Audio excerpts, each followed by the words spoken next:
The federal Libs have been pushing their economic credentials this week, so I thought it was particularly damaging the inflation rate rose to 5.1%. Morrison explained it this way. That has been principally driven, as we know, by those big surges in petrol prices and oil prices that haven't found its way through to the figures in terms of what we've been doing to relieve that at this point.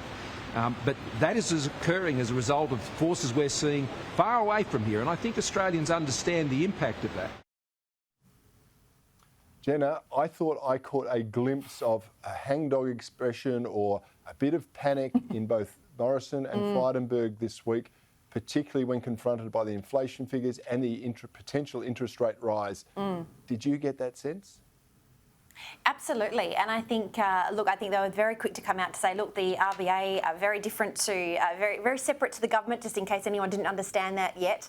But I think the fact that the coalition line that they're running is the fact that it's all Russia's fault, it's all the US's fault, it's all COVID's fault, it's all supply chain's fault, is absolute rubbish because, like, sure, it does weigh into it, but also cost of living pressure has been a very real thing for the majority of Australians for the past couple of years now. I think you talk about mortgage stress, you talk about the rising utility bills that a lot of people are facing. And sure, I think COVID sort of came about at a time where that was probably starting to peak. And so obviously the JobKeeper subsidies that came in maybe tempered the burn of those. But these are only going to come back a lot more. And what I can't get my head around is why I think what they're trying to do with this first home buyers scheme, basically letting people get a house with a 2% deposit, is really dangerous.